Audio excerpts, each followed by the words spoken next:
karma is habit.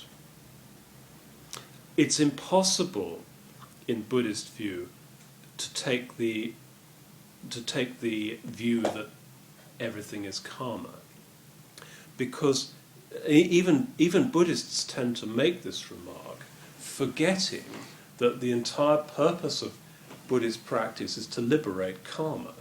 I said on Friday night that that's the only choice or freedom that we have in the universe, which is whether in the moment to practice liberating or allowing our karmic perceptions and responses to be in the natural state or not. In every moment, that is the challenge. Yes, no. Behaving in accordance with karma or behaving in accordance with liberated karma, those are the only choice.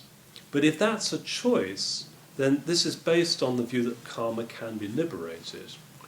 Karma is a set of forms, and form is empty. Habit is empty. It can change. So karma does not belong to life circumstances. Karma belongs to mind. This is a very major difference. In the Indian view, you could say karma belongs to mind in the sense that it belongs to the mind of the creator of the universe. It's his mind. And I don't like, he's got a dark mind and I don't like it.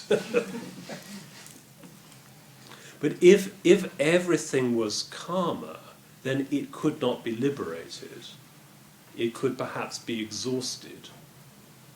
How you can exhaust it permanently, this I don't know, I don't understand. This is a mystical view that doesn't make any sense to me. I'm not a mystic. I haven't got a mystical bone in my body. I've been demisted. So what happens to you is not necessarily your fault. Because karma is empty, because emptiness is possible, that means that there's room in the Buddhist universe for chance, fortune, good luck, bad luck, coincidence, serendipity, and accidents. Accidents can happen. People die in accidents and it's not their fault. When large numbers of people are killed, I remember an interesting interview by a particular, which was conducted by a particular Buddhist professor with a particular Buddhist Lama on the subject of karma. And the professor was really checking out what this Lama seemed to believe. And I think the professor was asking him about the Holocaust, like all those millions who were put to death. Was that their karma? Was that and the teacher was saying, and this was an eminent Rinpoche, said, well, there must have been something for all those people to have suffered in that way.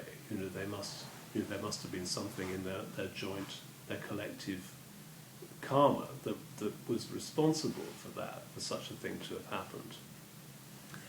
And even on the printed page, it was pretty clear that the Buddhist professor absolutely loathed that answer and did not respect it. That is not Buddhist view. It's a totally shameful thing for a Buddhist teacher to put forward such a view.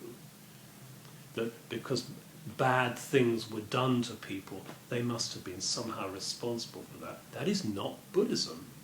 It may be the Indian tradition. I'd like to think I was doing an injustice to the Indian tradition by even guessing that it might be the Indian tradition. It is I find it a really loathsome point of view for human beings to live by. The idea that it's got into the air, it's got into the water, this point of view. I remember many years ago, Nakchang Rinpoche, my Lama, and Lama, when it was very difficult for him to earn a living as a teacher, was looking for ways in which he could bring a bit more income into his household at that time. And he agreed with his then wife that he would he would go into training as a nurse in the local teaching hospital. He thought this would be a way to earn a living with a kind of a reasonable hours of work and so on.